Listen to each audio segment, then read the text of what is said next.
All right, this is video 3 of 8 in terms of FTC part 2.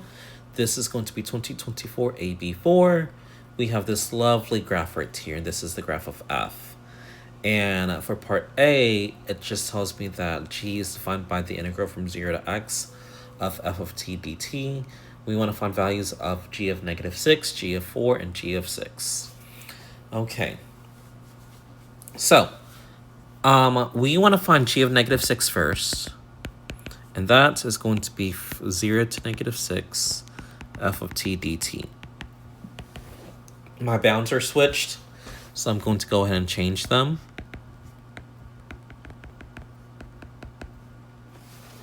And then, I didn't tell you guys this, but it's right here. Region R has area of 12, so the integral from -6 to 0 right here, all of this is 12. But since we have a negation right here, this is just going to be -12. Well, lucky for us, g of 4, going from the integral from 0 to 4 of f of t dt is just a lovely triangle. They love triangles and semicircles, that's for sure. So that's just going to be 1/2, 4, 2, which gives us 4.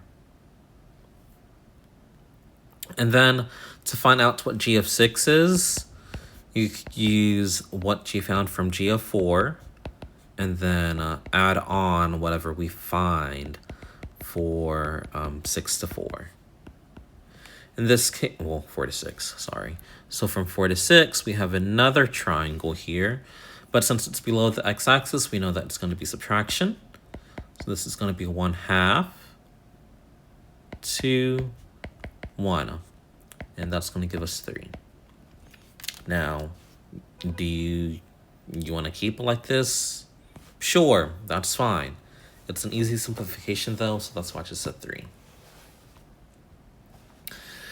All right, for the function g defined by part A, find all values of x in the interval 0 to 6 at which the graph of g has a critical point.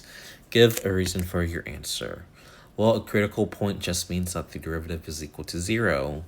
And we know that based off of FTC part 2, that taking the derivative of this integral is just going to give me f of x. The derivative of x is just 1, so we have f of x. Yippee. So this is now telling me when is g prime of x is equal to 0. Well, the only time is going to be 4.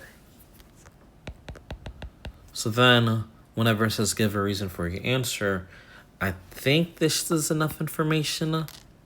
I think. If not, then you might just have to say out that g has a critical point when g prime of x is equal to f of x is equal to 0. This occurs at x is equal to 4. And that's it. Part C gives us another function here, and we have h of x, and this is from -6 to x of f prime of t dt now. And we want to find values of h of 6, h prime of 6, and h double prime of 6. And we want to show the work that leads to our answers. So h of 6 is going to be the integral from -6 to 6 of f prime of t dt.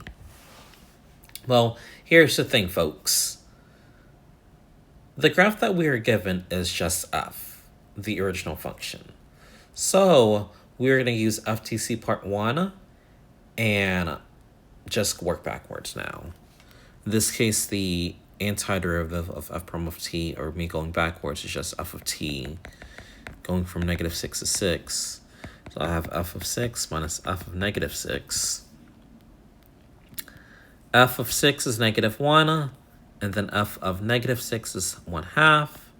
So we have -1 minus 1/2 for h of 6.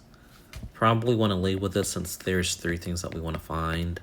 So that's the first one. The second one is h prime of 6, which means that we got to take the derivative of this first. So h prime of x is equal to f prime of x times 1, because the derivative of x is just 1. So then to find h prime of 6, that is f prime of 6. Now, do we have f prime of 6? No.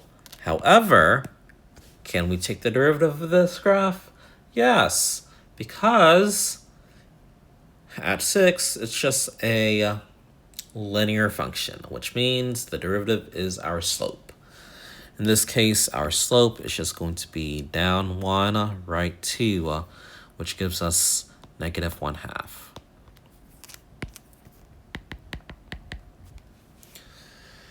And then to find the second derivative of this, h double prime of x is just equal to f double prime of x. And well, the second derivative of a linear function is just going to be 0. So then I have h double prime of 6, that's equal to 0. We'll just call it a day.